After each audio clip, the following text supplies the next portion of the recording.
Entendeu? Então eu mudei muito, tinha muito eita, muito ei, cortei tudo.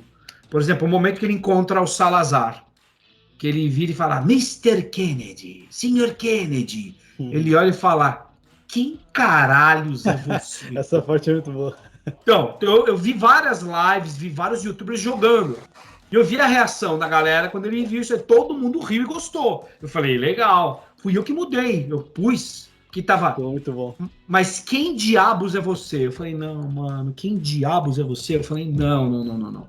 Aí o Fabão da Capcom tava lá no estúdio gravando comigo. Aliás, me acompanhando. Eu virei pra ele, olhei pra ele, tava sentado ali atrás de mim. Eu falei assim, Fabão, eu vou trocar aqui, tá? Aí ele virou para assim, como é que você vai deixar isso? Eu comecei a escrever o texto para aparecer ali para mim no texto, consequentemente como ficou pro Felipe Grinan. Eu falei, vou deixar quem caralhos é você? Ele fez assim. Tá bom, pode deixar. A mesma coisa pro El Gigante, que eu falei, puta que pariu, o que que é isso? Não era essa fala. Eu falei a mesma coisa para ele, vou deixar assim, ó. Vai ficar dessa forma. Ele olhou e falou, tá bom. Esse aí ficou um pouco mais na dúvida. Falei, vamos pôr, cara, vamos deixar, vamos pôr palavrão, não muito. Ele falou, não vou colocar muito palavrão. Falei, tá bom. E mudamos uma coisa ou outra, porque isso é o tom, cara, que vai dar, né? Isso é localizar game. Sempre peço no começo para a pessoa se apresentar, falar um pouquinho o que ela faz, para quem acabou de entrar e não conhece, né? Uhum. Então, meu nome é André Mello, eu sou aqui de São Paulo, eu tenho 46 anos, eu me formei como ator aos 13 anos de idade, e aí eu trabalhei bastante na área de artes cênicas, até mais ou menos uns 18, 19 anos, mas meu pai não gostava muito, né, que eu trabalhasse nessa área, e a minha família toda é dessa área, né? Minha mãe trabalhou muito em teatro, mas quem mais trabalhou bastante nessa área foi meu avô materno e a minha avó materna também. Nossa, eles fizeram inúmeras peças, trabalhando na TV Tupi, radionovela, um monte de coisa, e isso daí é uma coisa que meio que tá no sangue, né? Sim. Então, eu herdei, eu sempre gostei de atuar mas eu tive um hiato aí na minha carreira, né? Mais ou menos indo uns 20 anos até uns 29 anos, eu fiquei uns 9 anos assim, fazendo algumas coisas artísticas, mas meu pai não gostava muito, né? Aquela coisa. Então eu fazia de final de semana, mas eu trabalhava normalmente. Eu me formei em artes, né, na Unip. E fui trabalhando, trabalhei em agência de publicidade e tal, e não sei o que, mas eu não gostava disso, né? Até que Sim. chegou um momento que eu falei, cara, eu preciso focar na área que eu gosto, artes cênicas. E aí, quando deu mais ou menos quando eu tava com uns 22, 23 anos assim, eu comecei a ter uma imersão cada vez maior em teatro, eu comecei a entrar em vários grupos, e o tempo foi passando, eu trabalhava ao mesmo tempo em empresa, mas aquela coisa não me satisfazia, aí minha mãe morreu, aí, puta, cara, minha cabeça, fiquei meio mal, porque minha mãe era uma das poucas pessoas que me apoiava bastante na área, Sim, sim. meu pai não, e aí eu tirei um tempo para mim e eu fui viajar. Aí eu morei um tempo na Nova Zelândia, fiquei quase 4 anos morando lá. Legal. E ali eu comecei a fazer curso de inglês, eu trabalhava também em diversos tipos de trabalho, mas eu acabei descobrindo que existia a Universidade de Auckland, que era onde eu morava, e eu acabei meio que fuçando cursos que tinham a ver com artes cênicas. E aí tinha um curso lá que era uma especialização em preparação de elenco e preparação de atores para algum trabalho em grupo. Era uma coisa muito específica, né? Eu falei, pô, isso é bem legal, né? Eu vou ocupar meu tempo. Então eu trabalhava, ganhava minha grana e pagava o curso. O curso não Sim. era caro, né? O curso era mais ou menos US$ 280 por mês. É, E eu tinha aula só de segunda, quarta e sexta, e era tipo das 7 horas da noite até 9h30. sim. Mas tinha muitos trabalhos para fazer, livros para ler, então eu me especializei aí. Quando eu voltei para o Brasil, cara, aí que eu mergulhei de uma vez na área de artes cênicas, né? E aí eu comecei a trabalhar muito em teatro musical, fiz muitas óperas, comecei a buscar trabalho de voz, e aí que eu conheci, né? Não obviamente a dublagem, mas a dublagem eu já conhecia, mas eu fui fazer curso de dublagem em 2008, 2009, tipo logo quando eu voltei da Nova Zelândia. falei, vou tentar, de repente, trabalhar com isso, né? E Não vamos ver era o que vai não era um dar. objetivo em si para entrar na dublagem, então acabou indo para Não, dublagem. ele não era. Eu queria muito, mas a gente sabe, né? Eu sei muito bem, porque eu trabalho hoje, eu dublo, mas não dublo muito, eu dirijo muito mais. Sim. E eu sei como é complicado entrar na dublagem. É muito difícil. Muito difícil. Você precisa ter anos assim de prática, porque é uma arte difícil para você dominar, e isso demora para você começar a ficar bom. E aos Uhum. poucos você começa a realmente mostrar seu trabalho para os outros diretores que estão aí nas casas trabalhando. E aí, conforme o tempo vai passando, eles vão te dando oportunidade ou não, né? É, Tem gente que tem oportunidades, tem gente que não, né? O que ajuda bastante é você ter uma madrinha, um padrinho, que eu sei que tem muitas pessoas que têm, e isso a pessoa também acaba tendo uma certa facilidade para conseguir trabalhar uhum. mais e conseguir entrar no meio. Mas aí eu Sim. tentei, né? Fiz o curso, fui conhecendo os estúdios, mas ao mesmo tempo eu acabei conhecendo o estúdio que chamava Maximal Studio, que era só de dublagem de game. E eu me lembro muito bem que o Cristiano Prazeres, que era o cara que criou a Maximal Studio, é um cara que realmente começou com a localização de game no Brasil, que até então já teve trabalhos anteriores a 2013 e a 2012, mas eles eram muito isolados. Ele não tinha uma especialização como é hoje. Hoje você tem 3, 4 estúdios que trabalham só com localização de game, tem Uhum. muitos trabalhos hoje em dia de localização de game, vários tipos de games que são localizados, não só games de ação, mas aventura, RPG, quer dizer, tem de tudo, né? Enfim, aí eu acabei conhecendo a Maximal Studio em 2014, me apresentei para o Cris, né? Mandei meu currículo para ele, algumas amostras de trabalho de voz. Ele viu e gostou, começou a me chamar para alguns trabalhos. E aí passou uns 8, 9 meses, depois que eu tinha feito já alguns trabalhos em alguns games, ele falou assim, cara, eu não tenho um diretor especializado e tal, igual você, e eu vejo que você tem um currículo bem legal, já vi seu material no YouTube, você tem vídeos, tem um monte de coisa, queria te convidar para trabalhar aqui. Aí eu falei, Sim. sério? Ele falou, sério, vem trabalhar com a gente, vem dirigir game. Cara, e desde então, de 2000 e mais ou menos 2016 até hoje, é o que eu faço. Eu, Mas... basicamente dirijo o game, esse é o meu trabalho principal. E o fato de tu gostar de jogo faz isso ser mais prazeroso ou ainda não tem muito isso, tu acha, na tua opinião?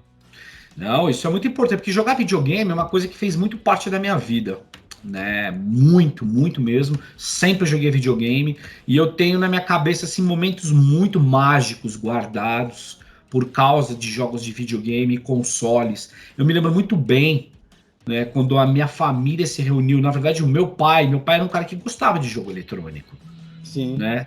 Então, quando eu tinha mais ou menos 4, 5 anos de idade, o meu pai ele ia com a minha mãe num arcade que tinha em Moema, Hum. na Alameda dos Inhambiquaras ou Maracatins, eu sempre confundo, né? Você é de São Paulo? Não, eu sou do sul. Ah, você é do Sul. Você Sou tá do no Sul sul. agora? Tô no sul. Onde que você tá agora? É perto de Porto Alegre. Do lado de Porto Alegre. É zona Caramba, metropolitana. velho. Nossa, que longe. Tá bem Então, longe. e eu tô aqui, já veio aqui em São Paulo? Já eu fui na CCXP. Eu fui a Ah, primeira vez aí. legal, legal, velho, legal. Então, e aí eu me lembro muito bem desses momentos mágicos de ir em arcade. Hoje em dia ninguém vai mais. Hoje nem existe mais arcade. Pelo menos eu desconheço. Existiam vários que eu conhecia perto de Moema, que é um bairro em São Paulo, na Zona Sul. Tem shoppings ali, na verdade, o shopping Ibirapuera, e você tinha vários arcades. Eu ia muito lá com os Sim. amigos, mas isso, velho, fim da década de 80, Pois é. né? Eu acho que eu nunca vi nenhum, assim. Então, eu tenho 46 anos de idade, então eu ia para lá para os arcades quando eu tinha 14, 15, né? O meu pai me dava dinheiro pro lanche na escola, né? Porque era O lanche. máximo que eu peguei foi a época que tinha aquelas máquinas dos bar pra jogar Metal Slug, sabe? O máximo, assim. É, Era então. Nessa época nem existia isso. Nessa época você tinha uma máquina para um jogo. Então isso. você chegava no lugar, você tinha 40 máquinas. Tinha as de pinball, né? Aquelas de bolinha. Mas você tinha máquinas, Double Dragon, você tinha aquele de 1942 que é jogo de guerra, Street Fighter, você tinha Elevator Action, tinha uma porrada de jogo, né? E eu jogava vários, mas eu adorava o Double Dragon. O Double Dragon é um jogo para mim icônico, né? Double Drive. Jogava muito, mas o Double Dragon de arcade. E ele tá disponível na PlayStation Store, que é Ah, ele um tem. que é o do arcade. Cara, quando eu vi isso, quando eu jogava no PlayStation 4, né, que chegaram alguns jogos de arcade para console, eu quase pirei, velho. Galaga, que é aquele jogo de navezinha. Enfim, e aí, cara, o meu pai me mostrou o primeiro jogo que chamava Jumpman, que é o famoso Donkey Kong, Ah, cara. Donkey Kong. E a máquina que ele jogava e eu ficava lá colado do lado dele, assim, eu olhava para ele, olhava para a máquina, era essa máquina, era Jumpman, que na verdade é o Donkey Kong. O Jumpman era o cara, era o Mario, Era o Mario. que até então não era conhecido como Mario. E obviamente você sabe como que é, você tinha que ir escalando com as plataformas até derrubar o Donkey Sim, Kong sim, lá de sim. cima e salvar a princesa. Então, esse cara, eu comecei a ir, gostar de jogos e tal, quando eu era muito pequeno, achei tudo muito mágico, muito legal. Mas a minha família se reuniu, meu pai com os irmãos dele, e os três compraram o Atari quando lançou. Cara, isso aí foi início da década de 80, velho. Quando Pelo... lançou, então, era o. Puta, era um Atarizão, aquele trambolhaço com dois controles aqui, o botãozinho vermelho aqui. Puta, e a gente jogava muito, eu e meu pai. E meus tios iam em casa pra gente jogar Atari. Era muito legal. Tinha vários games clássicos de Atari, né? Sim, sim. E foi daí que começou a minha paixão por videogame. E aí, conforme o tempo foi passando, eu fui jogando vários consoles. Eu tive vários consoles, Mega Drive, eu tive Phantom System.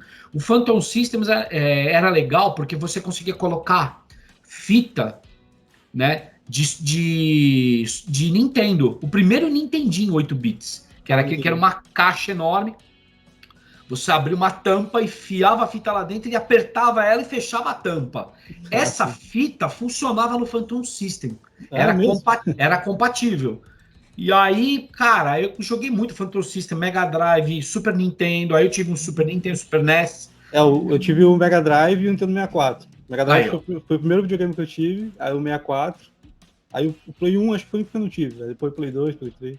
Aí eu tive todos os Play 1, Play 2, Play É, 3, Play 4 e hoje eu tenho o PlayStation 5. Na verdade, eu tenho um Play 4 que ele tá guardado numa caixa, velho. sim. Já faz um tempo que eu não ligo ele. Tem o Nintendo 64, tem o Nintendo Switch, tem um Xbox Series S, não o X. O S é um branquinho pequenininho assim. Sim, sim. E sempre joguei videogame, velho, a vida inteira. Eu acho que é o seguinte, para eu fazer esse trabalho que eu faço, é extremamente importante jogar Sim. videogame e gostar, né? Eu Porque queria até fazer uma pergunta em relação à direção de dublagem. Primeiro, assim, eu não sei muito qual é a função do diretor de dublagem, assim. Eu queria que tu me explicasse qual é o desafio de uma direção de dublagem. O que são como é que eu vou dizer, as funções que tu tem. entendi. Ó, existe uma grande diferença de dublagem para localização de game. Então, por exemplo, a Sim, dublagem é você dublar um ator que ele aparece na tela. Então, o dublador, eu, né, que eu também dublo séries, desenho, aliás, tô dublando um desenho animado agora, né, gigante, que ainda vai sair, muito legal. Na dublagem, você tem a tela e aquilo ali, cara, já te entrega tudo. Você já uhum, vê tudo basicamente pronto. Então você vê a expressão do personagem, você vê tudo. Então, como dublador, você precisa fazer em cima do boneco que está lá. Então você tem as folhas, né, do texto, que são cortados em anéis, ou loop, que no Rio de Janeiro é loop que fala, né? Eu não sei como é que fala no sul, se é anel ou se é loop. Eu não tenho ideia como é que deve ser aí, no sul. também. E aí você tem o texto na mão cortado nesses pedaços, né? Loop ou anel. E aí eles falam, vou fazer o anel, sei lá, 14. Aí você tem que achar o seu personagem lá e vamos passar a cena. Você passa a cena duas vezes, fala, quero ver de novo. Aí você vai ver se cabe a sua boca ali no do personagem. Você vê como é que é o tom do personagem. E assim você vai gravando. Na localização de game, raramente você tem a imagem. Então, só pela voz, você vai ouvir um áudio, uma onda sonora. Só pelo áudio você tem que saber, né? Se aquilo ali é terror, se aquilo é aventura, se aquilo ali é uma cena muito dramática e tal. Então, como diretor de localização de game, que é a minha especialidade, eu preciso saber muito bem tudo o que acontece no game. Como é que ele Uhum. começa, para onde ele.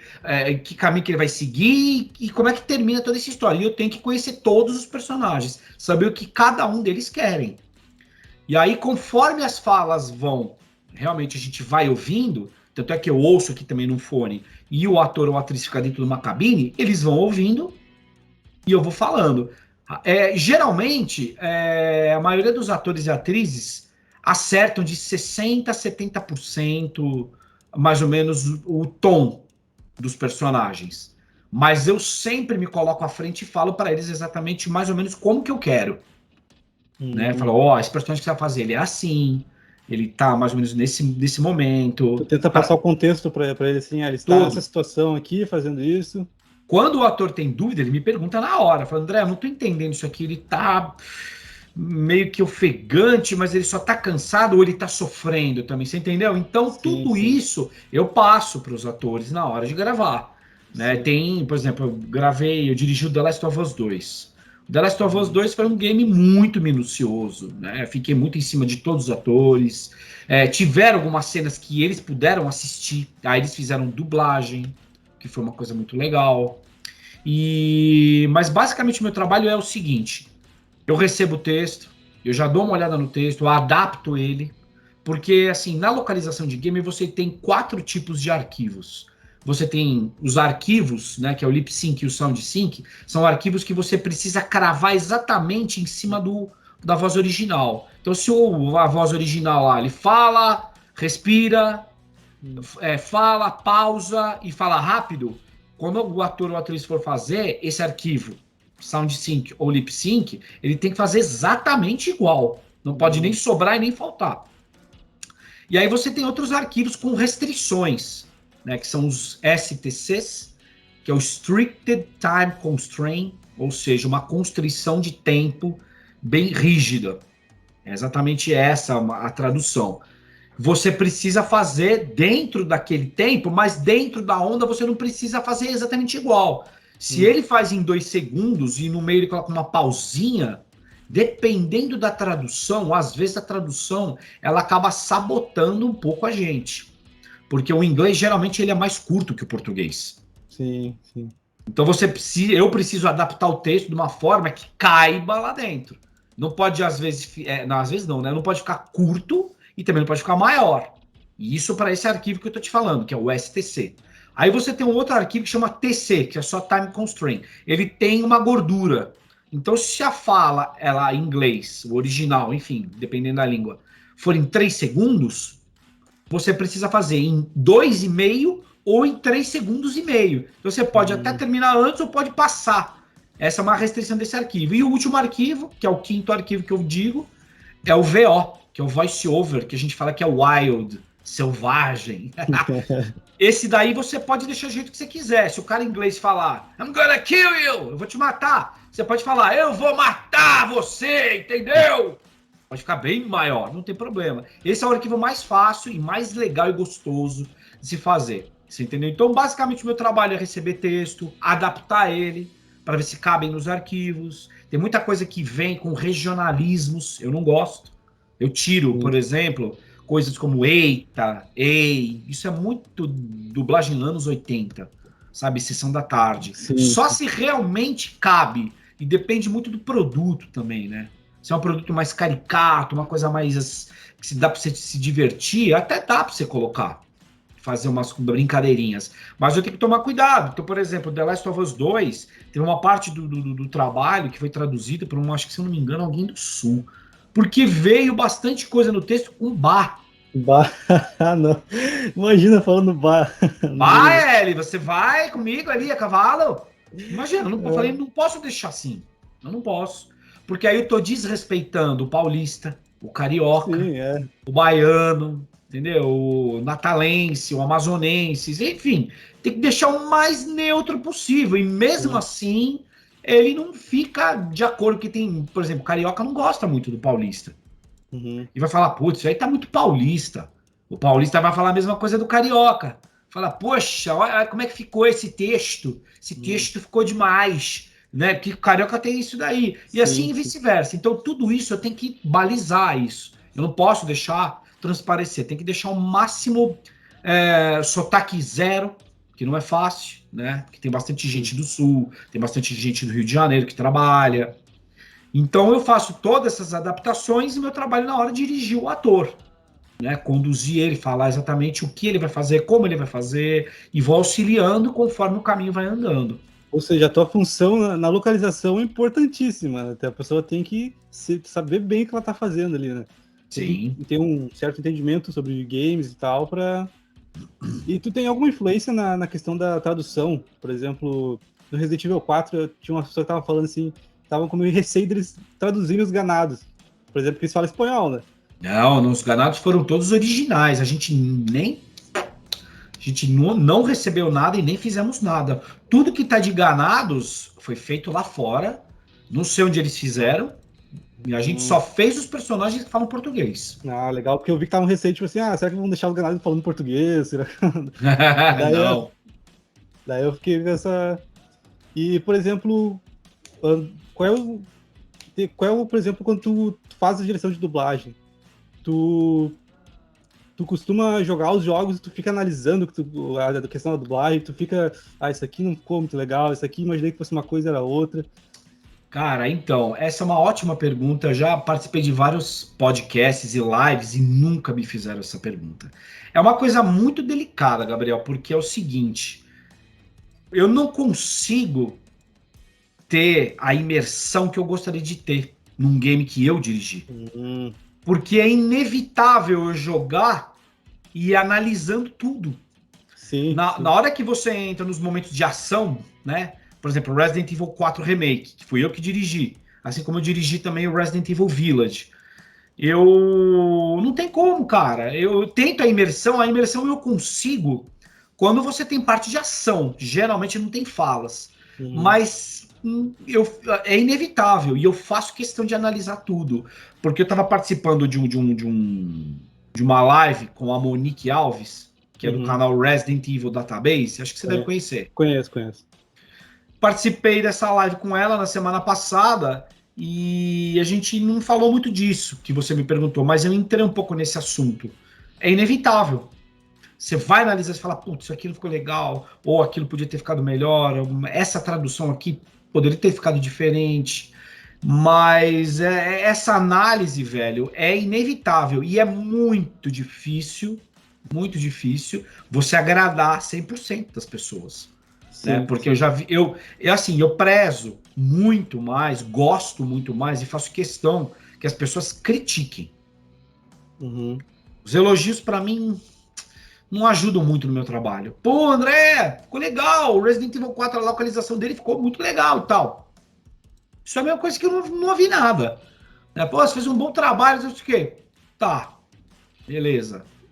Não ajuda, porque qual que é o grande lance, Gabriel? O grande lance é eu poder sempre melhorar meu trabalho e não é possível o jogo ter ficado 100% bom. É Sim. impossível. Até porque é bem Tem difícil, né? Pra começar que é bem difícil. é muito difícil e é unânime isso aí. Qualquer jogo, eu jogo vários games localizados que eu não localizei. E você sempre joga. Eu não tento analisar como um diretor quando eu jogo um game que eu não dirigi. Uhum. Mas se alguma coisa está discrepante, tira a minha imersão e aí eu já começo a analisar. Você entendeu? Então, assim, Já jogou algum jogo que o lip sync não batia? já acontece Eu acho muito. que eu joguei um Uncharted que era muito. Mas os antigos, né? Os novos estão bons. Né?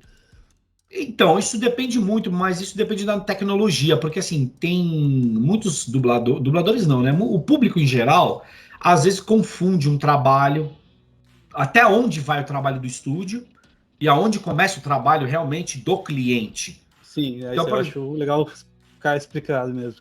porque, por exemplo, no Resident Evil 4, tudo que foi feito de localização de game foi feito em cima dos personagens. Então você tem Leon. Vamos começar pela ordem cronológica. Começo do game, tem o Leon e aqueles dois policiais. Começamos por esses três caras. Tudo que a gente recebeu deles, nós fizemos. Aí você tem a Hannigan, você tem Ashley, você tem os vilões, né? Salazar, o Sadler, o Krauser, o Wesker, né? Você tem a Ada, o Luiz.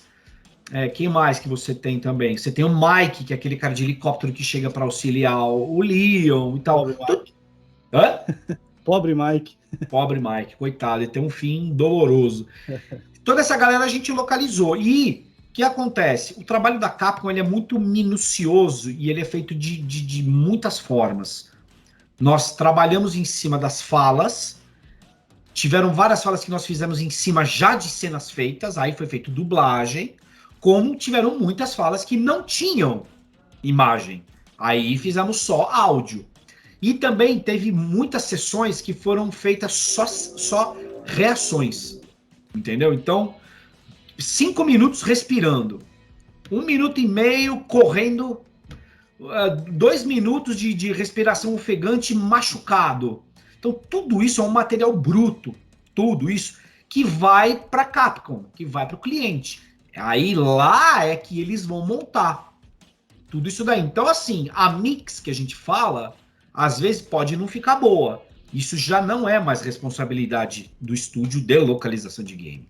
Aí já é da Capcom, Por exemplo, ou de qualquer outro estúdio. O The Last of Us Parte 1 tem um problema de mixagem, eu acho, né? Que é aquela questão da voz sumir, do nada, tem uns problemas lá. Aquilo Sim. lá seria a responsabilidade de quem, no caso?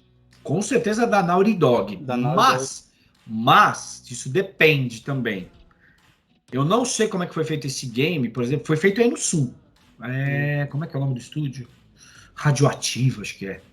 Enfim, então o primeiro The Last of Us, você tem problemas de mix sérios, de volume ficar mais alto e mais baixo do nada e tal. Isso depende muito também como é que foi gravado, né? Porque um técnico bom, ele é essencial para o trabalho ficar bem feito.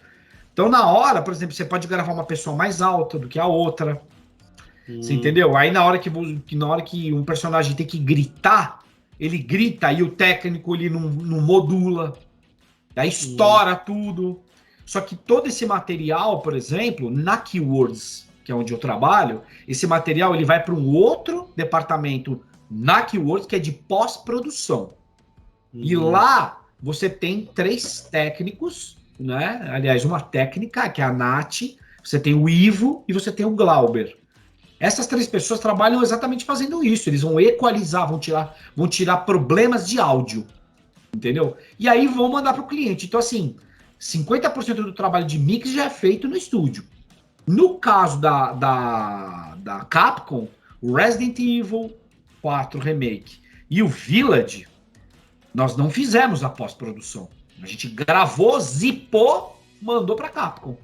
Então aí vai saber se eles fizeram uma pós-produção ou não, né? O que eu vi bastante é o seguinte, eu falei para Monique Alves lá do canal do Resident Evil, eu falei assim, Mo, eu quero muito ouvir as reclamações, críticas. Quero entender onde é que eu posso ter errado. Para mim é importante saber disso. Ela falou assim, André, eu gostei de tudo. Eu gostei de tudo, não tenho crítica. Na verdade, só tem uma crítica a fazer. A Ashley, a respiração da Ashley é muito ofegante, alta demais, quase o tempo todo. E eu sei que esse trabalho, esse resultado, não é sua responsabilidade. Porque você gravou tudo isso daí. Agora, a Capcom precisava ter pego isso daí, equalizado, para deixar uma coisa mais natural, dependendo da situação. Você não vai ficar ofegante 1 minuto e meio direto parado. Não vai. Né? É inverossímil isso, né? Você não vai acreditar nisso. E outras discrepâncias de áudio que pode ter. Mas a mix, cara, geralmente ela é toda feita pelo cliente. Ele que monta isso daí no final. Cara, muito interessante saber isso. Realmente são coisas que eu não vejo se falando muito, né? Eu não sei se tu vê, mas eu não vejo o pessoal falando sobre como funciona essa parte, né? E, sim. Cara, tu já vi que tu é uma pessoa que tu joga bastante, assim. Tá tendo bastante remake. O que tu tá achando desses jogos? Tu tá jogando, tá achando que tinha que ter esses jogos, remake de The Last of Us Part 1, remake de Resident Evil 4, ou são desnecessários? O que tu acha? Cara, da franquia do Resident Evil, eu não sou um grande conhecedor de Resident Evil, né? Tanto é que, assim, se eu não me engano, acho que tem mais de 20 jogos, né? Eu falei até pra Monique isso. Eu joguei os básicos, né? Do 1 até o último. Na verdade, eu minto. Eu tô jogando 6. Comecei a jogar os 6 que eu nunca tinha jogado. Os outros eu joguei. O primeiro, o segundo, o terceiro, o quarto, né? Tanto o original como o remake. O 5 eu joguei. O 7 e o 8, né? Que eu até fiz a localização. Então, agora os outros, tem, por exemplo, o Resident Evil, acho que um Umbrella Corps, eu não joguei. Eu não joguei o Code Verônica, que dizem que é muito bom. Não joguei. E joguei mais. Agora, com essa questão de remake, cara, eu acho que é mais do que necessário se fazer um remake. Porque se você já tem uma coisa boa, e se você não mexe em nada, mas você aperfeiçoa ele para a tecnologia de hoje, não tem como dar errado. Sim, sim. Não tem como dar errado. Né? A não ser que você faça merda, desculpa o palavrão, Pode né? falar. Mas você faça o que fizeram no Resident Evil 3 É. Remake. E aí tu mexe com os fãs, né? Aí... Exatamente, cortou um monte de coisa do game. Aí você fala, não, velho. Não, Capcom, o que você fez? Todo mundo destruiu o 3 Sim. Remake. Eu joguei, gostei e me diverti. Agora, pro É, fã, mano, putz, pro sim, fã, sim. fã mesmo, os caras detestam. Falam, mano, cortaram isso aqui. Cadê o não sei o quê? Ué, pra onde que foi não sei o que lá? Você entendeu? Aí a Sim. galera fala, Quando são cortes pontuais, que é pra melhorar realmente, ninguém dá bola. Por exemplo, no Resident 4, agora eles tiraram aquela cena do laser lá, impossível. Vocês tiveram estátua sim, correndo, tiraram todas essas coisas, né? E aí, tipo, eu não vi ninguém reclamando, eu queria a cena do laser. Ok. Só que no do 3 eles tiraram as cenas icônicas, daí não tem sim, como, né? Mexeu com a galera que é fã. é, E, concordo, concordo.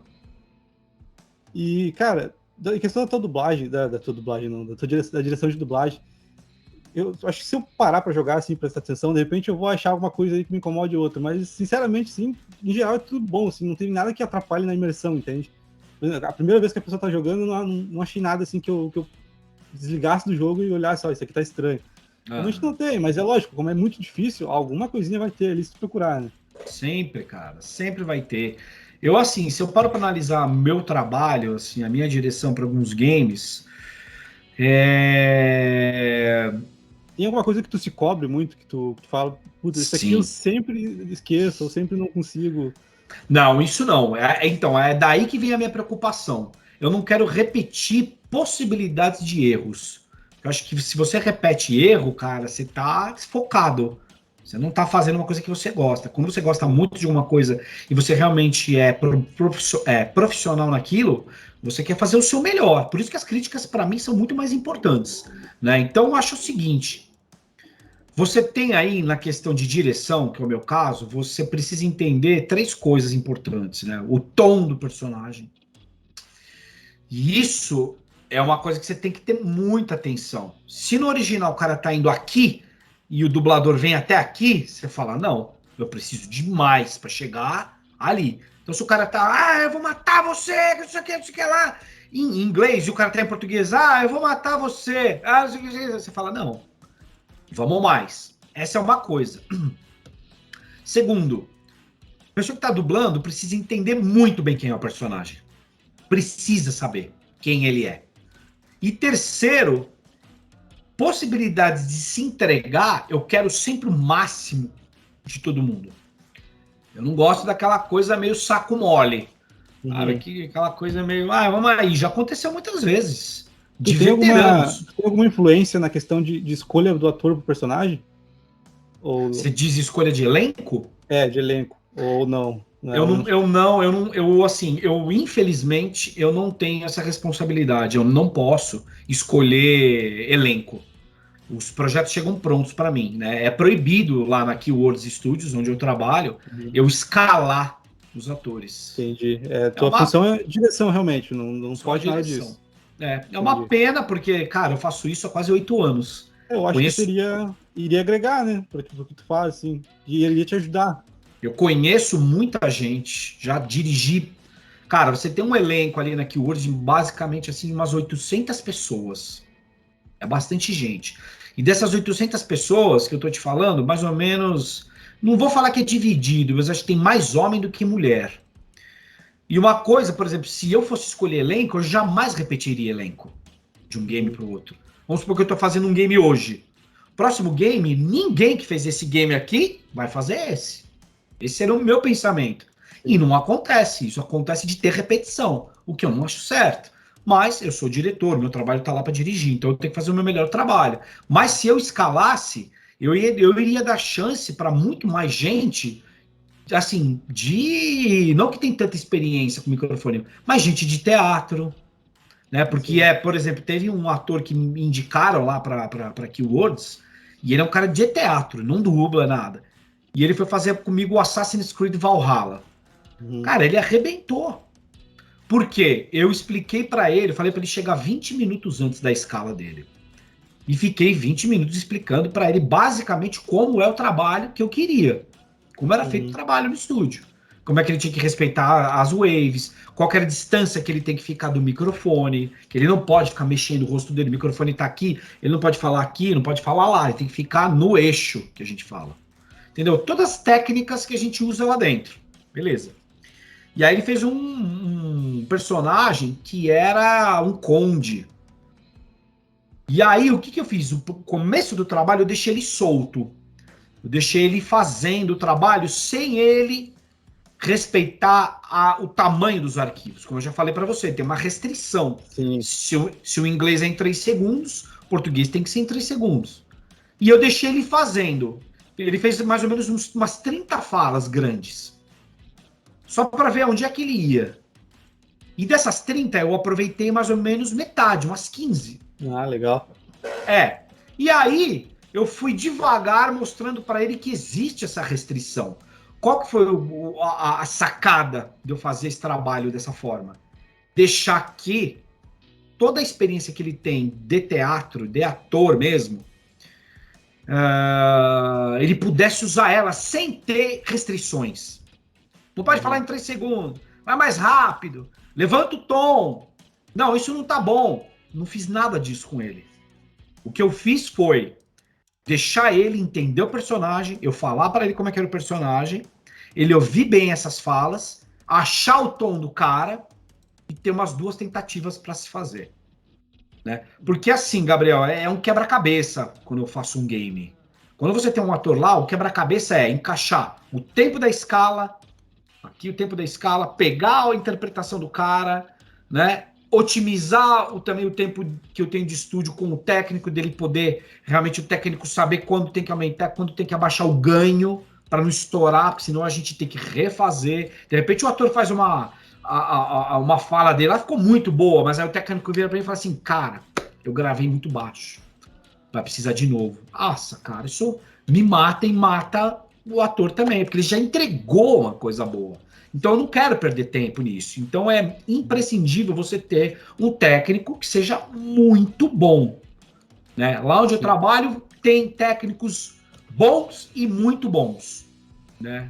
Então esse é um trabalho que é minucioso, velho. E eu fico em cima. Eu acho legal também que tu também aparenta ter uma noção assim de também não é só técnica, é lidar com pessoas também, né?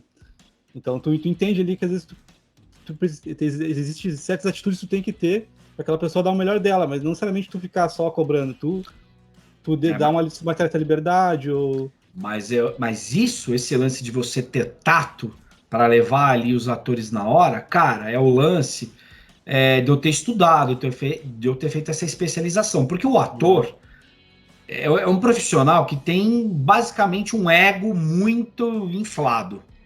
Né? Então, chegar para ele e falar assim, tá errado, isso aqui não é assim, de repente... e você tem jeito de você falar, né? Eu não posso falar assim, não, isso aí tá errado. Não, faz diferente. Eu não falo dessa forma. Sim. Eu falo de uma forma que eu não vá atrapalhar o processo criativo da pessoa que tá lá, né? E assim, mas não é, todo diretor não é igual eu. Né? Diretores de dublagem, já trabalhei bastante com diretores que foram muito rígidos comigo, não explicavam quase nada para mim, eu ia meio na raça, entendeu? Esse é o tipo de trabalho que eu não faço, é um trabalho que eu sou muito minucioso, e eu tenho muita calma para explicar as coisas para eles, né? Falo para eles, olha, vamos fazer dessa forma e tal. E aí eu vou, cara, no meu ritmo, né? Se eu consigo otimizar o meu tempo dentro do estúdio, eu otimizo. Quando é coisa muito rápida, dá para fazer uma frasezinha, 2 palavras, 3 palavras, só é fácil, mas eu tento achar o tom tentando ajudar quem tá lá. Né? Então, eu acho que o tato que você tem que ter com o ator é muito importante, velho. Sim. Eu percebi que tu tem isso quando tu falou na questão ali de viu que ele era ator, mas não queria limitar ele, entende? Só tem 3 segundos para fazer isso aqui. Tu deixou e depois foi vendo como é que funcionava melhor. Exatamente. Então, mas não é sempre, né? Eu só faço isso com quem não tem experiência. Sim, mas tu teve essa casa de não chegar já assim. Você não pode sair dando pé na porta, né, com uma pessoa nova. A pessoa não sabe, tem que trazer ela para um certo acolhimento. Eu não vou chegar e falar, bom, tudo bem, é o seguinte, sou profissional, aliás, sou personagem é isso, tá, vamos lá, a gente tem um tempo, tem 40 minutos, então vamos lá. Não, vamos explicar, vamos conversar, vamos otimizar o tempo, deixa a pessoa fazer, se sentir bem naquilo, se sentir na dúvida, eu falo isso para todo mundo que eu vou dirigir. Se tá na dúvida, me pergunta. Nunca Legal. fique com dúvida, nenhuma, zero. Vem me perguntar, que eu vou ajudar você, entendeu? Vamos fazer junto isso daí. Se tu quiser retomar aquela questão lá que eu acho que eu te interrompi, que tu estava falando que tinha até atores veteranos que às vezes chegavam lá não com tanto entusiasmo fazer, não sei se eu te interrompi, eu acho, Bernardo. Tem, cara, vou te falar, é assim, eu dirijo de tudo, novato, gente experiente, homem, mulher, criança, e já aconteceu algumas vezes de chegar veterano lá e fazer de qualquer jeito, né? E como é que tu lida com o veterano daí? Porque daí o veterano acredita que tem aquela coisa de tô aqui há muito tempo, eu sei o que eu tô fazendo. Então, a grande maioria confia no meu trabalho. A grande maioria, mas existem alguns, entendo que eu conto numa mão, que não dificultam o trabalho, mas acham que, por exemplo, alguma sugestão que eu dou, fica na dúvida de realmente achar que é ou não é aquilo. Sim. Do tipo, de eu chegar e falar assim, olha, é o seguinte, eu preciso dessa fala que você entregue uma coisa com um pouco mais de energia, que tá ficando muito... Faz uma coisa com um pouquinho mais de energia para mim, mais firme, vamos lá, tá, não sei o quê. Aí o dublador, o ator veterano virou pra ele e falou assim, é? Tá bom então. Sabe, ele fala de um jeito como se realmente o que ele tinha feito já estava certo e que a minha sugestão é uma outra opção do áudio, porque o que ele já fez para ele já tá bom. Sim. E isso acontece muito com diretores de dublagem, porque eu dirijo diretores de dublagem também. E como eles têm, sim, e como eles têm décadas aí, tem vários diretores que os caras têm, tipo, 15, 20 anos de profissão. Eu só tenho 8 de localização de game, não de dublagem. Você entendeu? E eu penso em tudo isso. Eu penso como jogador também. Eu não só penso como gamer. Eu penso como gamer, como diretor.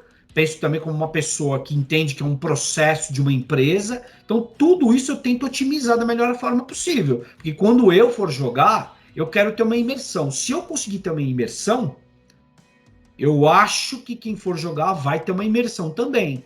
É sempre a minha dúvida. Eu preciso entregar uma coisa que seja legal para todo mundo, né? Então, quando eu peço às vezes esse tipo de coisa para os atores e para as atrizes, né? Às vezes acontece isso, deles acharem que não, o que eu já fiz já tá ótimo, sabe? E às vezes eu falo, não, isso que você fez está muito legal. Aí eles também têm dúvida, falam, não, eu quero fazer outra, eu não gostei. Já teve diretor que eu falei para ele assim, nossa, mas já tá muito bom, você quer realmente fazer? Ele fala, quero fazer, não ficou bom isso. Ou seja, aí ele já tá se autodirigindo. Aí ele já tá sendo, na verdade, negligente comigo. Sim, Ele não tá respeitando o meu trabalho, ele quer fazer do jeito dele. Não, eu quero fazer mais uma. Aí eu falo, tá bom, então pode fazer mais uma. Né? Muitas vezes aconteceu da pessoa querer fazer mais uma, mas a que ele já tinha feito é a que foi pro game. E não a que ele fez. E tu vai escolher a que tu achou melhor no final, né? Exatamente. Sou eu que tenho que escolher. Então, assim, se tem alguma coisa no game que não ficou legal, a culpa é minha. Não é do ator. Porque eu posso pedir para ele fazer melhor na hora. Entendeu? Então, só o meu ouvido ali na hora e falar, cara, isso é legal. Pô, legal e tal. Mas tem de tudo, cara. Assim como tem novatos que já mal começaram e já mandam bem pra caramba. Tem alguns, cara. Tem alguns. Assim como tem novatos que são, assim, precisam de mais treino. Precisam pegar papéis menores para ir melhorando. E assim como tem veteranos que às vezes têm muita dificuldade para poder fazer o trabalho. Porque não entende muito o trabalho. Entendeu? Assim, tem muitos atores, muitos dubladores que nem tocam num videogame. É isso que eu ia perguntar. O videogame, ele é uma coisa diferente, assim. Às vezes pega uma pessoa que tem zero intimidade com aquilo, ela deve ter uma dificuldade, né?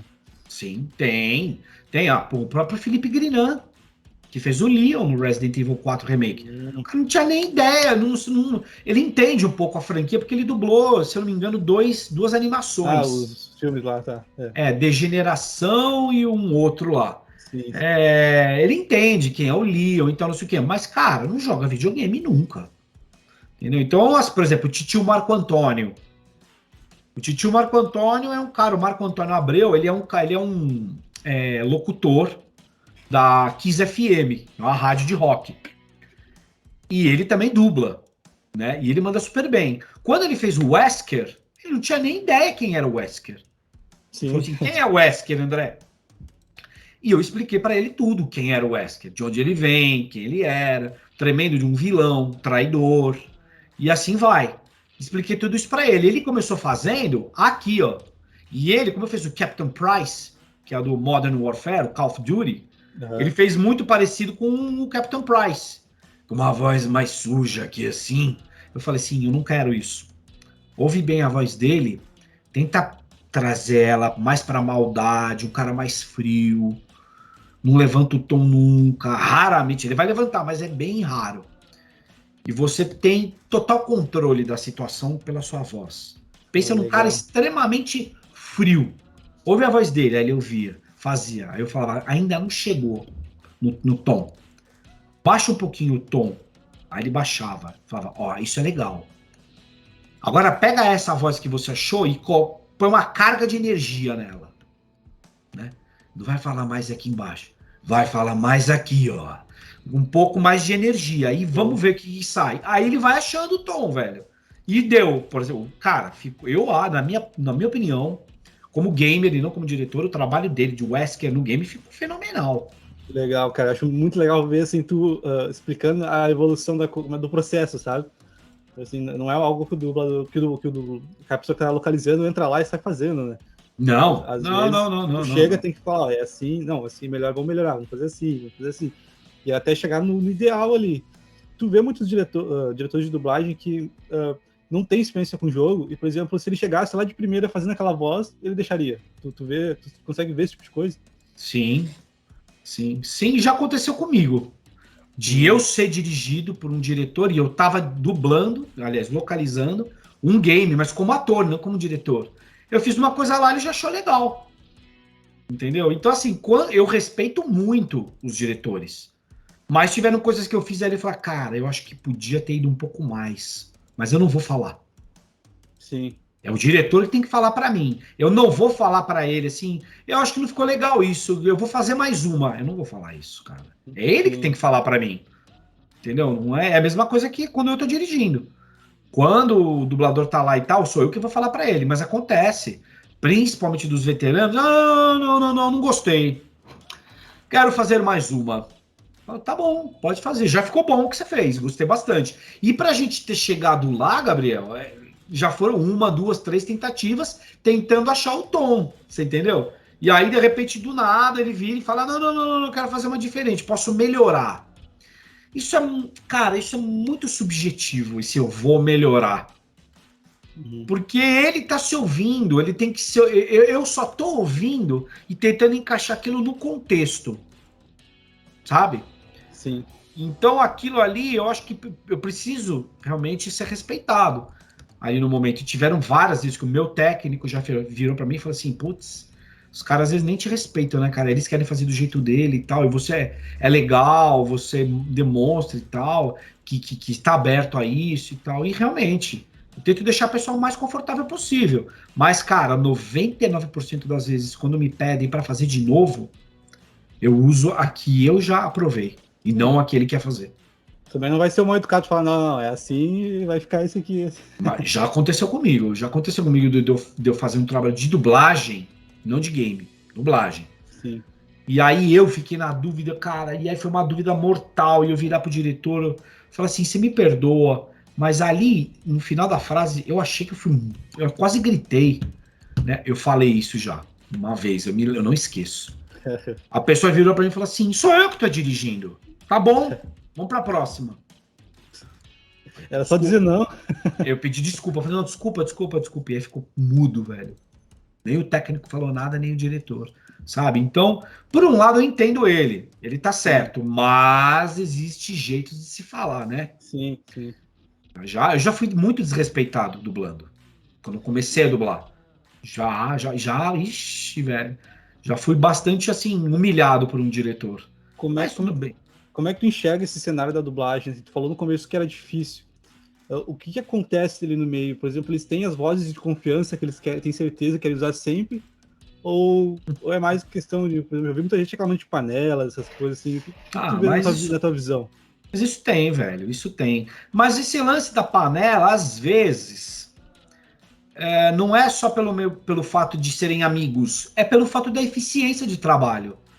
Então, às vezes, um diretor de um estúdio tal fala: "Eu vou trabalhar com esse elenco aqui", quase sempre, porque ele sabe que esse elenco ele vai entregar o que precisa, terminar no tempo, o trabalho vai ficar bom. Então, todas essas coisas o diretor às vezes pensa e pesa. Eu não posso colocar, por exemplo, um novato para fazer um protagonista. Imagina o trabalho que ele vai me dar. Puta, ele vai me dar maior trabalho. Você entendeu? Uhum. Então, às vezes, eles pesam isso, mas claro que tem diretores que querem trabalhar geralmente sempre com o mesmo elenco. Né? Você não quer arriscar. Você fala, vou trabalhar com gente que eu sei que vai fazer bem o trabalho e eu não vou arriscar. De repente, eu posso colocar uns novatos, alguém que não tem muita experiência, em personagens pontas, pequenos personagens e assim vai. Sim, então tu acha que a panela ela meio que se forma devido ao medo, de repente, de errar, de fazer do jeito que da confiança, né? Eu tenho confiança nas pessoas, eu vou nela de novo. Eu não Sim, vou arriscar botar o meu na reta por causa de uma coisa que eu não sei. basicamente a maioria pensa dessa forma. Tanto é que diretores já falaram isso para mim. Gosto de trabalhar com elenco, não sempre, mas varia um pouco, porque eu sei que trabalham bem, chegam na hora, interpretam bem, a gente consegue terminar o trabalho no tempo necessário, a interpretação é boa, já tem experiência, então você tem tudo isso, eu entendo esse lado deles. Eles não estão errados, Sim. mas você para pensar quem está assistindo isso. Você vai falar, olha lá, fala, putz, esse cara de novo, entendeu? Sim. Aí você ouve esse cara, aí você vai assistir um filme ou uma outra série. Esse mesmo ator tá na outra série. Aí é feito com a mesma pessoa, o boneco é dela. Isso não acontece, cara, isso é um assunto vasto, né? Porque tem gente, tem dublador que acha, ah, não, eu fiz o fulano de tal, então se ele tá no outro filme, só eu que tenho que fazer. Não, velho, não necessariamente, porque você tem testes. Né? O personagem, sei lá, vou chutar um personagem, Pedro Pascal, sei lá, que tá agora, né? O Pedro Pascal tá fazendo tudo. Numa série, o Pedro Pascal é feito pro dublador tal. Numa outra série, o personagem é outro, Sim, mesmo sim. sendo outro ator. Ele é mais agressivo, menos dramático. O cliente vai fazer o quê? Vai pedir teste.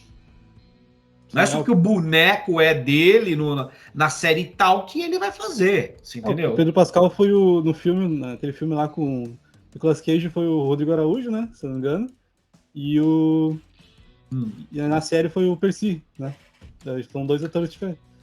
Mas aí são circunstâncias diferentes. O Percy, ele já fez o Joel Sim, sim. no The Last of Us. Então, eles quiseram meio que homenagear, quiseram manter o Percy no Joel e a Luisa Caspari na Ellie.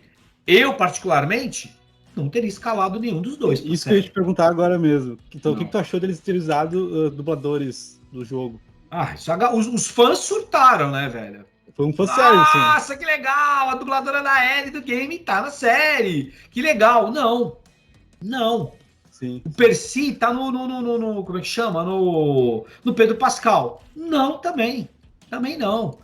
Não, o Pedro Pascal não é pro Percy, aquele personagem. Mas essa é a minha opinião. Não pode Sim, ser, não sim. pode ter um monte de fã que fala, Assim, não, fez o game, tem que estar e tal. Cara, aham, muito importante, eu não tô desmerecendo o trabalho nem da sim, Luísa sim, e nem do Percy. Isso é claro. casting. Casting, isso. Simples. Sim. É, assim, por exemplo, na minha opinião, eu tipo, pensei nisso quando saiu a questão da dublagem, eu pensei nisso. Do meu lado de fã, eu falei, cara, vai ser especial assistir com as vozes originais. Mas eu fiquei pensando também, se eu fosse um profissional, eu não escolheria esse. Porque eu acho que não combina, assim, sinceramente, na minha opinião. Mas como foi, eu gostei, então eu consigo separar as coisas, sabe? Que bom, né, cara? Porque eu, por exemplo, eu tentei ver a série, eu tentei fazer uma separação.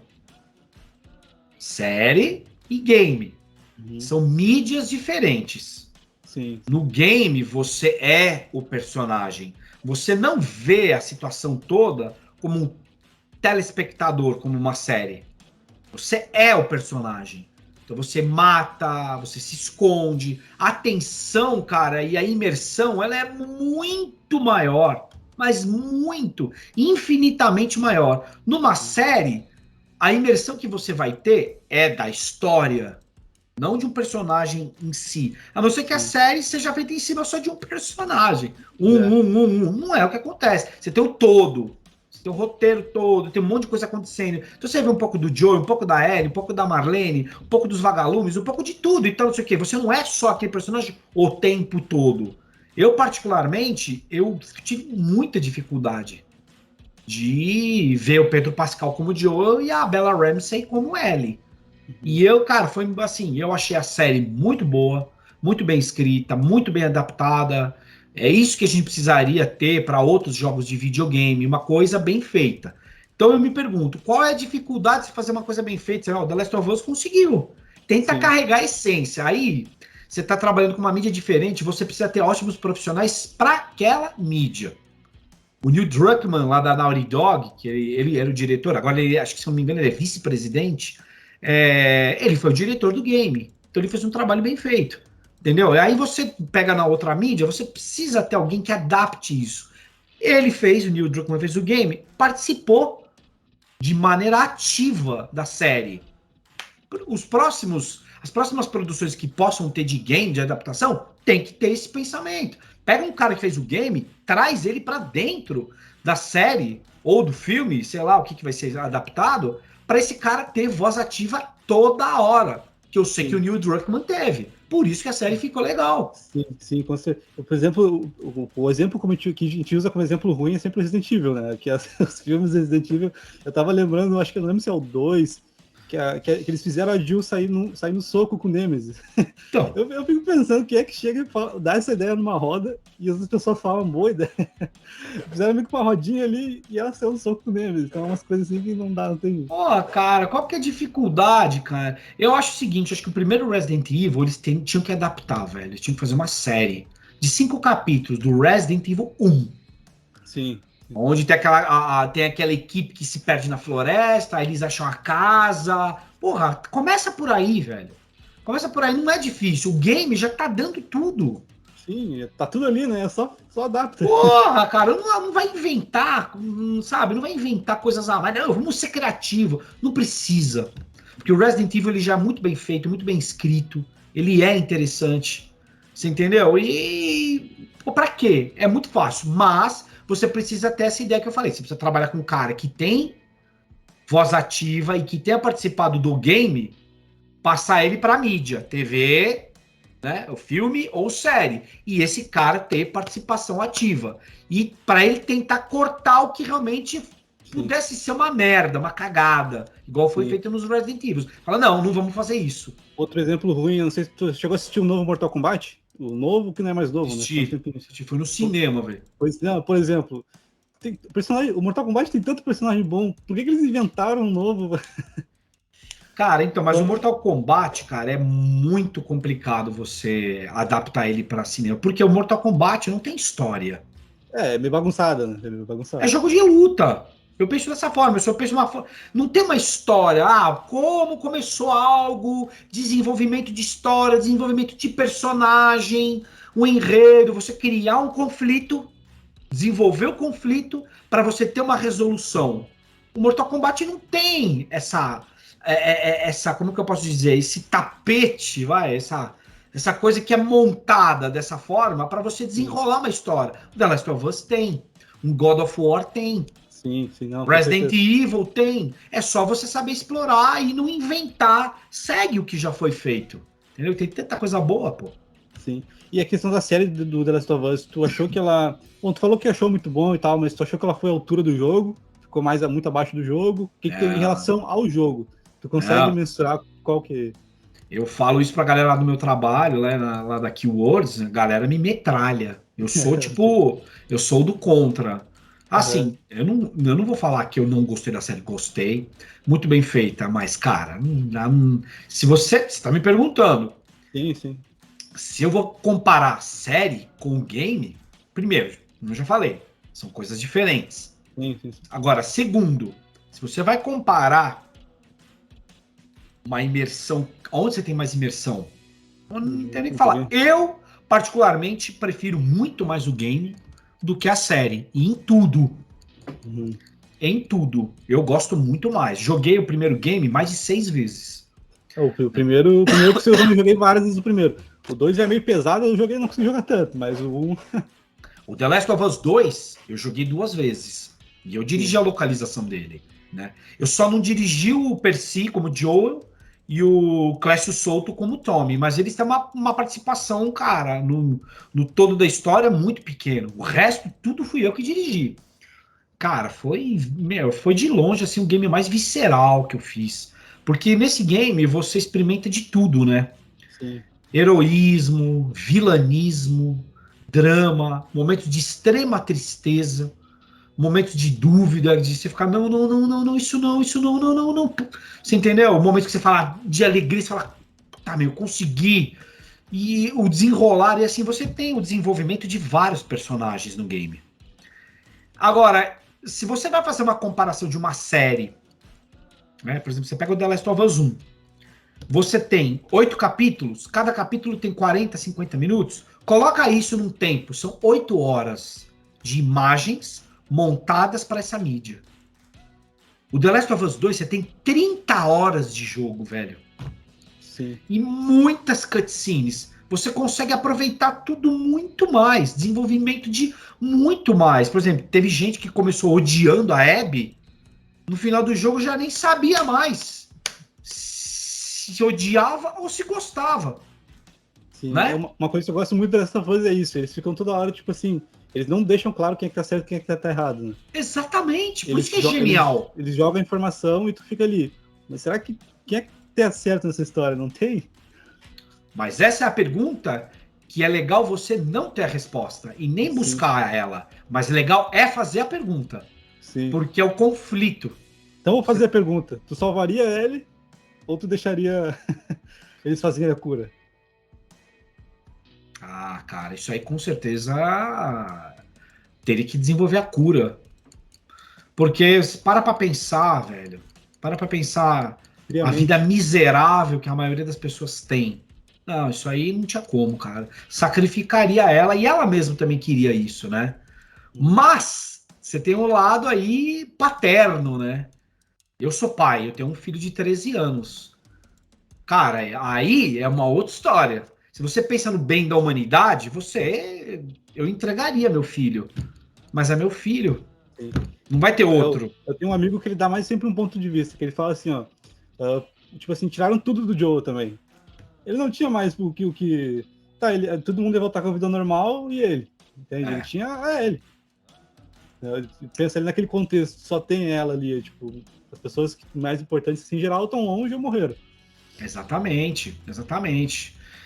É um dilema, né, cara? É uma situação muito complicada. Ele, como você falou, perdeu tudo, ficou anos vivendo como contrabandista, matou um monte de gente.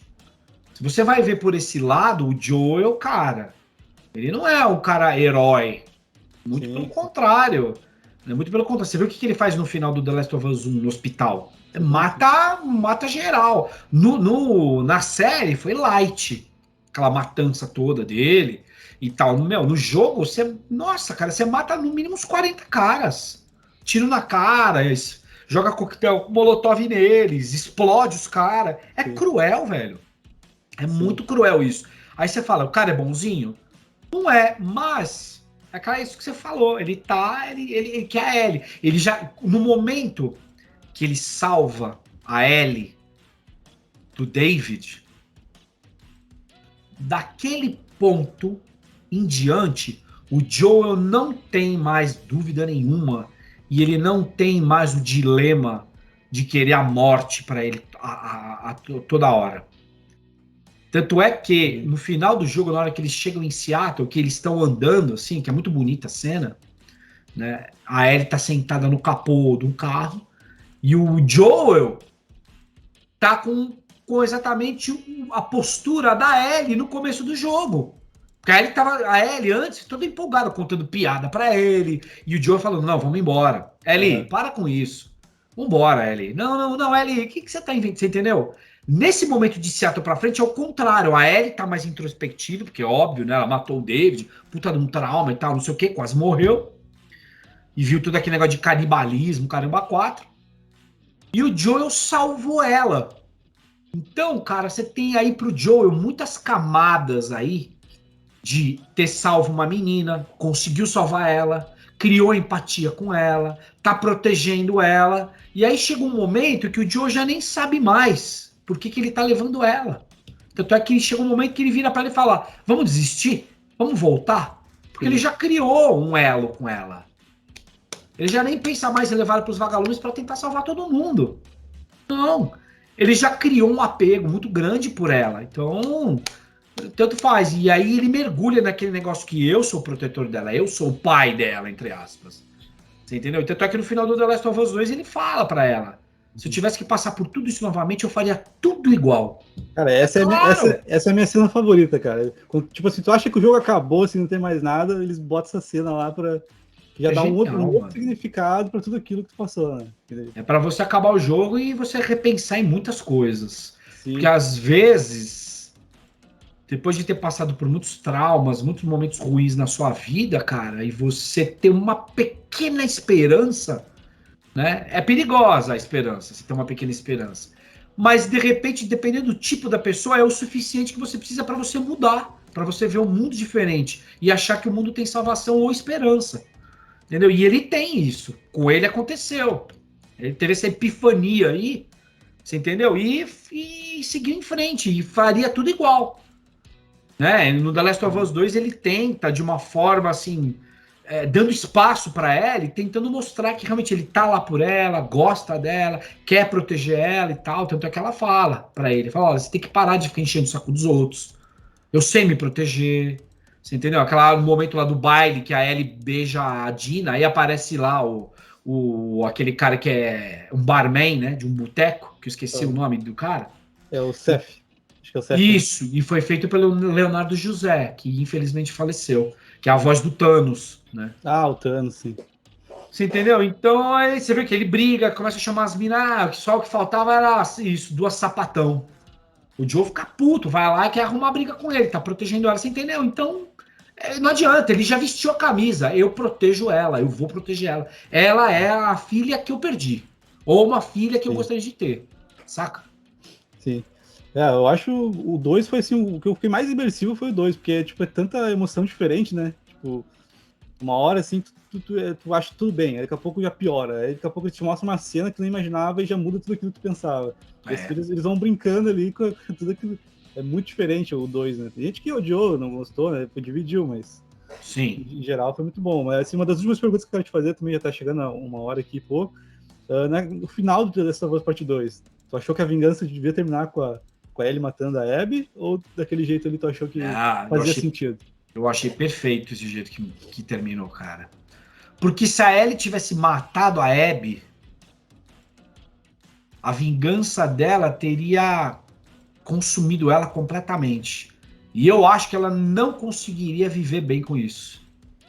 Porque eu acho que naquele momento ela percebeu, não que o Joel mereceu ter morrido daquele jeito, mas ela entendeu o que o Joel fez por ela.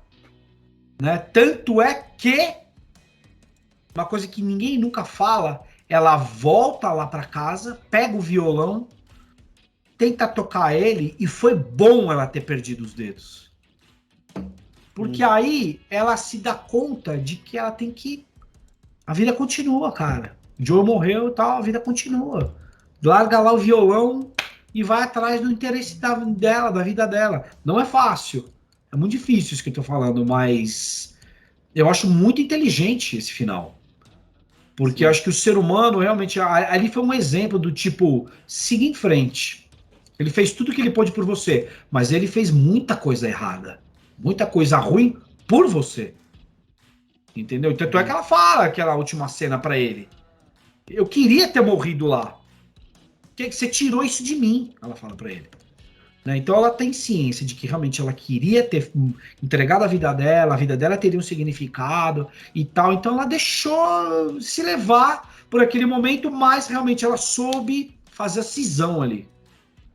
Legal, legal. O Joel morreu, não consigo mais tocar violão aqui, vou seguir em frente. Qual seria o teu roteiro pro The Last of Us 3? Tem alguma coisa que tu gostaria de Ah, ver?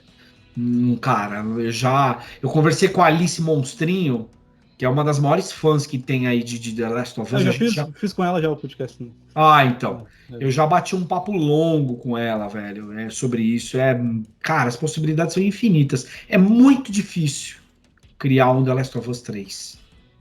Pois é, Muito eles deixaram difícil. algumas coisinhas abertas, a questão dos vagalumes existirem, né? Não se sabe se era verdade ou não, né? Mas existiam os vagalumes ainda no lugar lá. Tem a teoria também de que a Ellie, depois que ela voltou pra Dina, depois, tem todas as suposições, mas eles deixaram umas coisinhas abertas, né? Será que a Ellie vai pros vagalumes, ela vai querer realmente virar a cura? O que pode ser feito?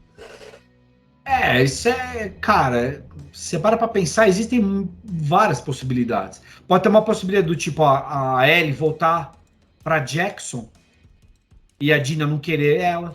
Sim. Porque fala assim, cara, você morreu pra mim.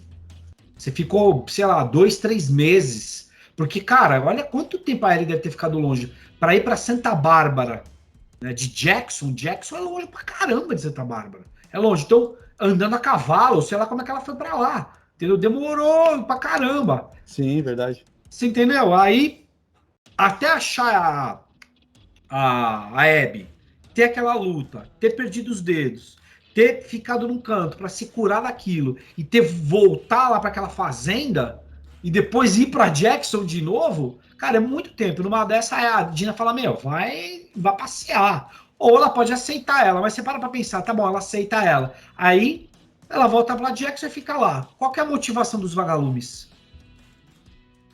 A Abby foi com o Lev para lá e beleza. Sei lá, a Abby vai querer ir atrás da Ellie? Porque sabe que a Ellie tem a cura? Vamos salvar todo mundo? Cara, é muito difícil imaginar alguma coisa que tivesse um gancho para realmente a história ser interessante. Eu não consigo nem imaginar. Tu acha que precisa ter um 3? Ou pra ti, se encerrasse agora, só assim, não, acabou, agora a gente vai fazer... É um pecado. Vamos começar um The Last of Us com a Ellie e com o Lev. Não, chega de Ellie. É um pecado eu falar isso, cara, mas eu acho que não precisaria de um 3.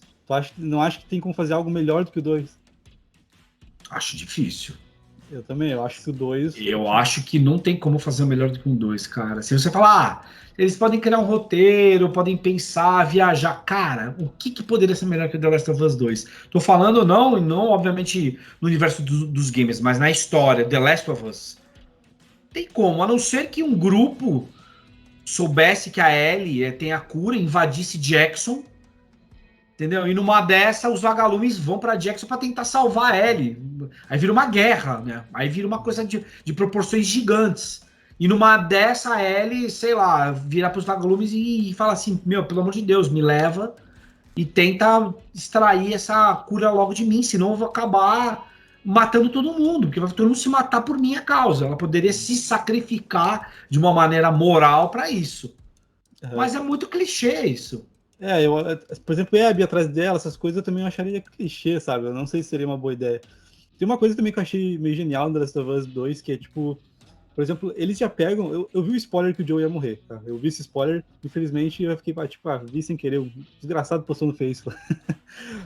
Sim, eu vi muito isso. Só que mesmo assim, sabendo o que ia acontecer, eu fiquei surpreso. Acho que ninguém imaginava que ia ser daquele jeito, né? Uhum. E pra mim, eles botaram daquele jeito, no comecinho já do jogo, pra gente jogar com a Ellie com um sentimento mais próximo da Ellie possível. Sim. Tipo assim, quando alguém morre, é de surpresa. Todo mundo esperava que o Joe ia ter uma morte de herói, de fazer uma coisa assim, que tu ia prever que ele ia morrer. Todo mundo falava, eu acho que ele vai morrer no 2. Mas não daquela forma. Aquela forma acho que foi feita de propósito pra, tipo assim, agora tu vai jogar com um sentimento parecido com o da Ellie.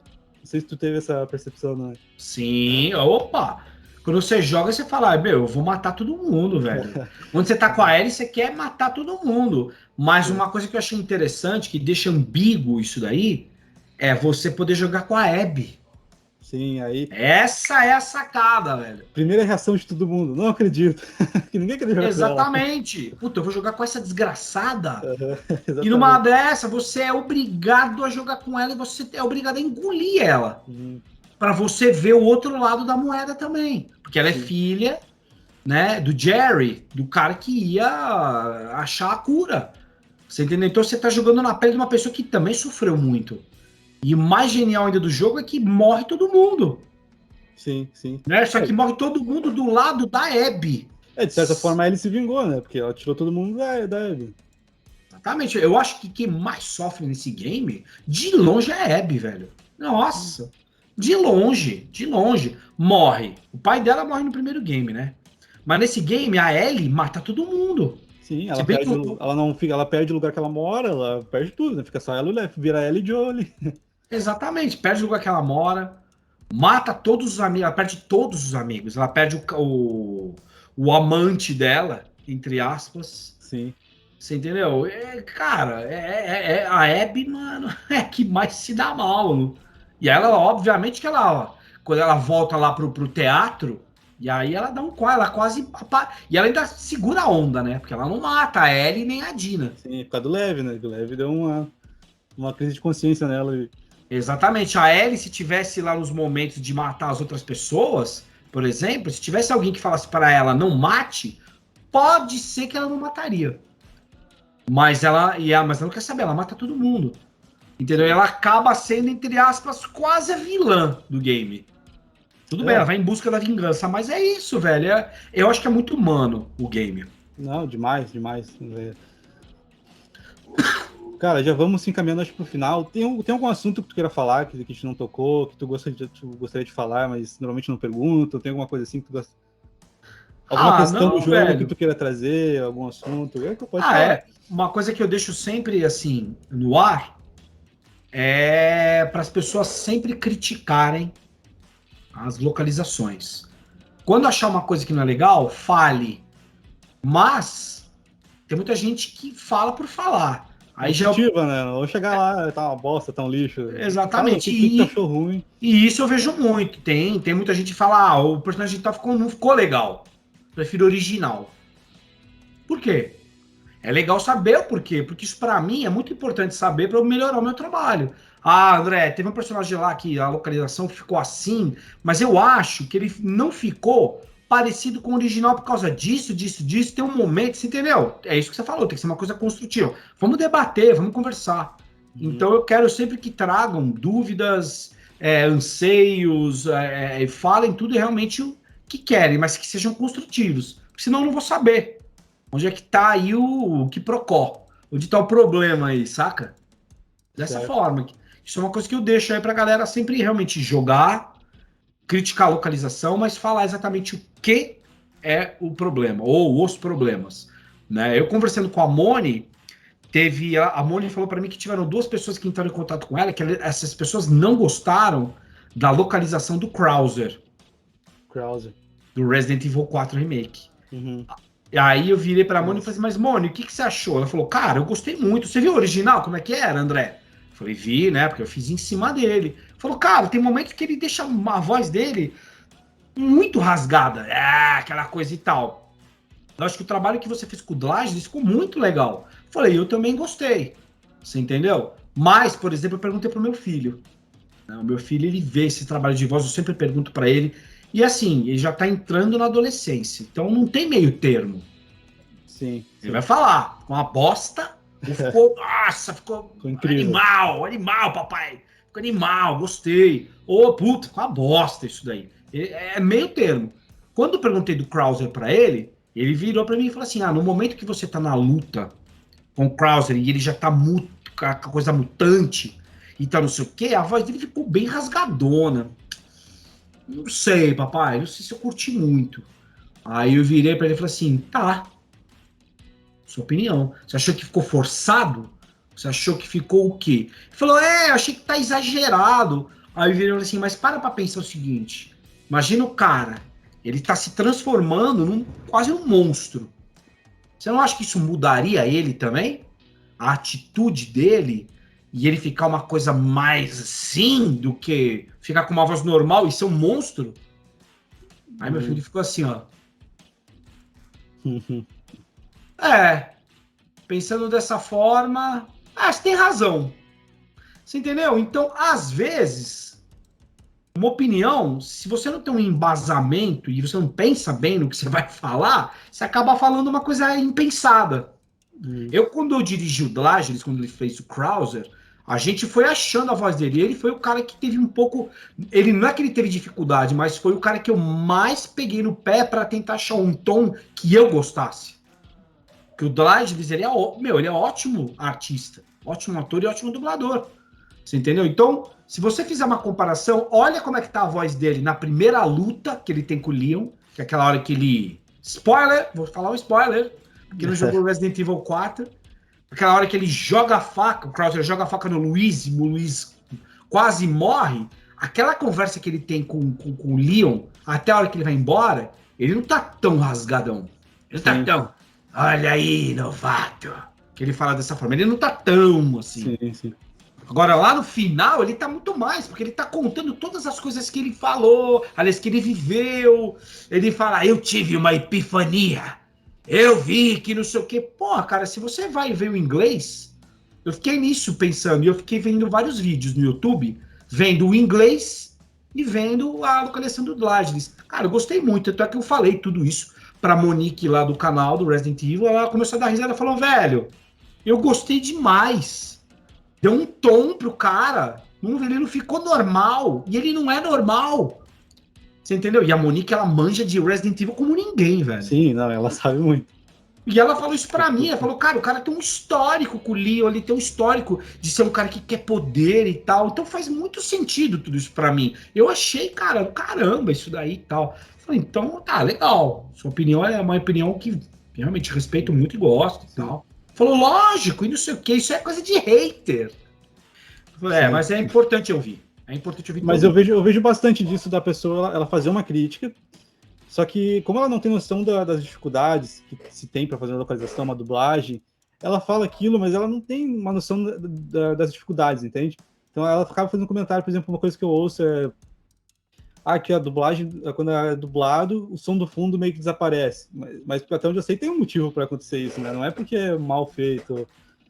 Eu acho que o americano fala mais chorado, alguma coisa assim. Eu vi uma explicação, uma vez não lembro direito. Então, é por isso, Gabriel, que existe o termo localização e não dublagem. A localização, ela não é somente você fazer igual ao que está no original. Não é. Você precisa localizar. O que é isso? Transformar a fala original numa fala que seja reconhecível para a nossa língua e nação, que é o mais importante. O brasileiro tem que ouvir aquilo e ser realmente o brasileiro. Se você pega, por exemplo, um game chamado Max Payne 3, não sei se você jogou esse game. Conheço. Teve um que foi no Brasil mesmo. Exatamente. Esse jogo se passa em São Paulo. Tem uns momentos no game que tem um momento em Nova York e tal. Mas 70% do jogo é em São Paulo. Entendeu? Eu participei desse jogo como ator. Eu fiz um dos vilões lá. Como é que é? Fiz um dos vilões lá de uma gangue chamada, acho que Capa Preta, alguma coisa assim, não me lembro. Chapa Preta, alguma coisa assim. Esse trabalho foi um trabalho muito diferenciado, porque ele foi feito um trabalho voz original, não foi feita a localização, porque vieram os caras da Rockstar pro Brasil e tinha um cara que sabia falar português. Então, quando ele foi me dirigir, ele falou: Oi, André, tudo bem? Eu sou o John, vamos fazer o game Max Payne 3. Você já jogou Max Payne? Eu falei, já, joguei o 1 e o 2 muitas vezes. Ele, ótimo, eu vou te contar toda a história desse Max Payne 3. Então, ele contou tudo, ficou 20 minutos me contando, achei o máximo, legal. Então, você vai fazer um vilão. Vilão é assim, babá. Eu falei, tá bom, beleza, entendi e tal.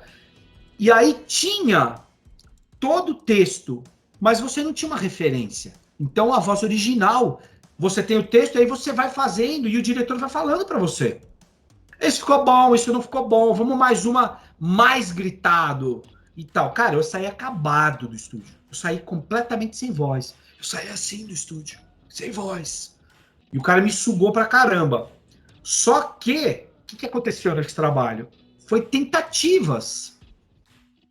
E o que ele usou no jogo foi o que ele achou melhor. Tem coisas muito discrepantes, não minhas, mas de pessoas que trabalharam nesse game que não falavam português. Era americano falando, agora eu vou te matar, seu filho da puta! Sério? Aí você fala, mano, não! Colocaram um gringo para fazer um favelado, um morador de favela, até falei errado, me desculpa, favelado não, morador de comunidade e tal, não sei o que, bandidão mesmo e tal. Não, velho! Não, você tinha que ter usado um cara, um ator, que pudesse chegar a fazer alguma coisa parecida com isso.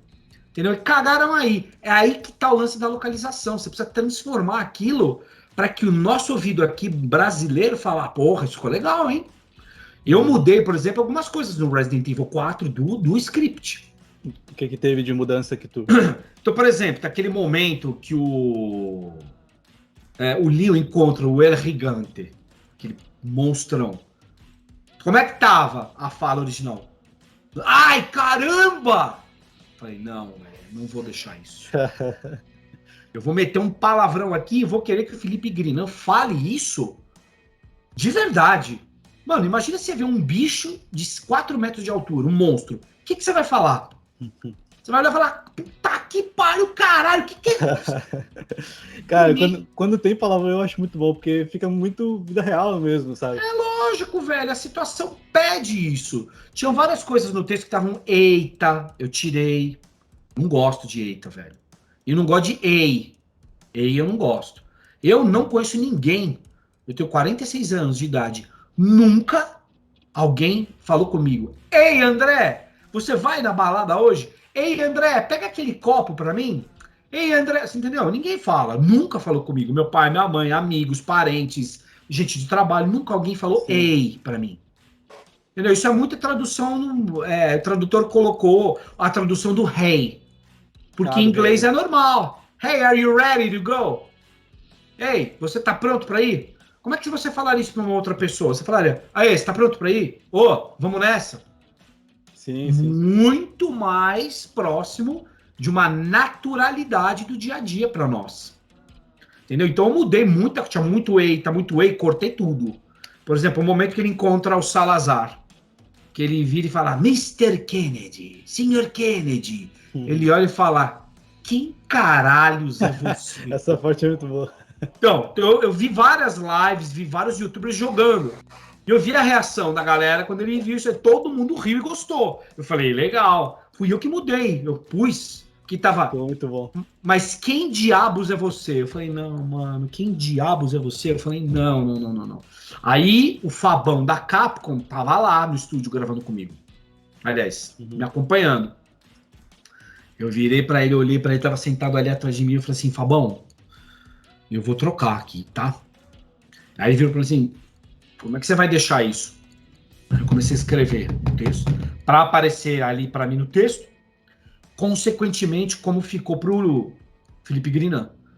Eu falei, eu vou deixar quem caralhos é você? Ele fez assim. Tá bom, pode deixar. A mesma coisa pro El Gigante, que eu falei, puta que pariu, o que é isso?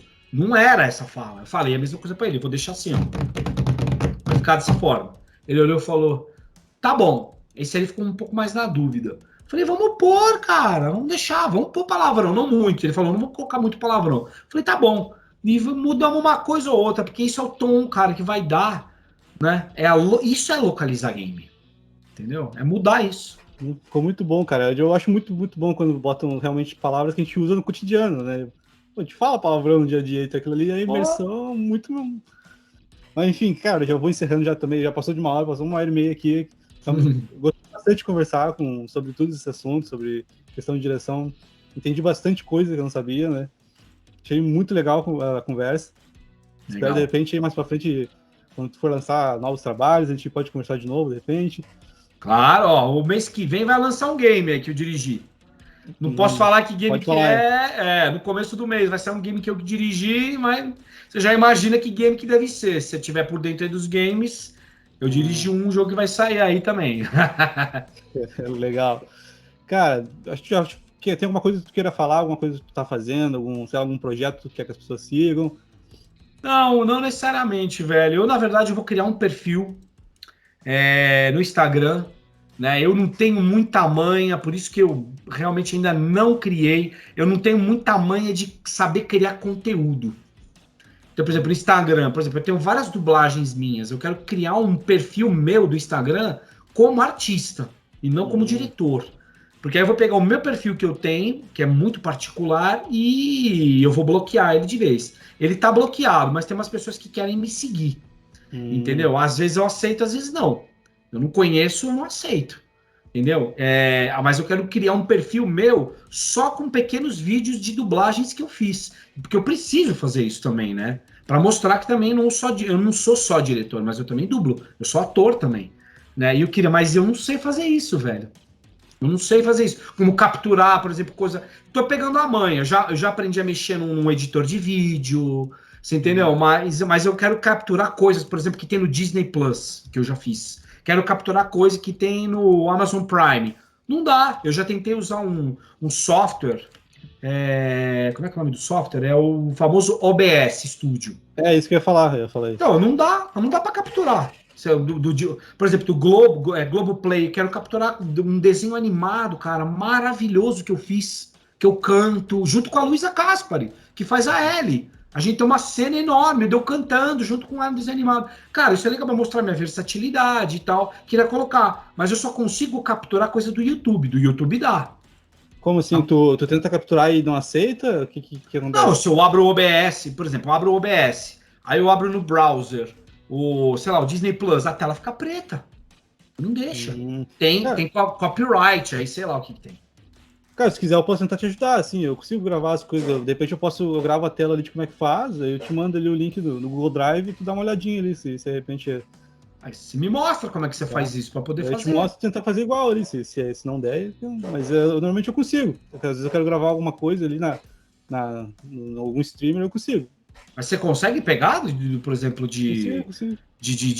assim, Disney Plus, Amazon Prime, Sim. Netflix? HBO, eu já testei na HBO, consegui, testei na Crunchyroll, consegui, acho que de todos dele. Nossa, Porque velho. ele o site não tem como bloquear porque meio que captura a tela mesmo, né? Eu não sei o que de repente acontece ali, mas de repente eu gravo aqui e te mostro e te mando ali o link, Então você me mostra como é que foi, me mostra os passos de como você faz isso. tá? Daí eu vou gravar a tela e eu te mando, eu boto no Google Drive e te mando o link. Aí tu abre ali e dá uma olhada. Aí você me mostra, me fala assim, olha, como é que eu fiz? Fiz assim, assim, assado. Que de repente pode ser alguma configuração no OBS que eu não mexi e aí não Sim. consegui. O OBS é muita opção, às vezes também tu vai fazer ali, tu nem vê o que o OBS faz direito ali. É muita coisinha. Beleza, vamos trocar figurinha sobre isso. Não, se precisar de alguma ajuda, alguma coisa assim, pode pedir ali que eu te ajudo, cara. Valeu, velho, valeu. Cara, obrigado por ter aceitado aí, tá? Já vou despedir aqui da gravação. Se você assistiu até aqui, muito obrigado. Se inscreva aí, vai estar as redes sociais do André, vão estar na lateral aí embaixo também. E muito obrigado por assistir até aqui. Valeu pelo André também. Se quiser se despedir, falar alguma coisa antes. Valeu, galera. Obrigado, Gabriel, pela oportunidade. É sempre bom falar disso porque tem muita gente que não sabe como realmente funcionam os games e acha que tudo que é feito é só mérito dos atores e das atrizes. Sim. Mas não é. Né? Tem que ter um diretor lá para falar para eles exatamente o que é o produto, quem são os personagens, como que é a história, onde ela começa e para onde ela vai. Existem muitas pessoas no estúdio que vão dar um acabamento no trabalho. Então tem muita gente que participa disso daí. O técnico, né, que participa junto comigo, que é extremamente importante, tem que ser valorizado. Então tem que falar de tudo isso também. Muito legal. Então, me despedo por aqui e até um próximo vídeo aí. Valeu!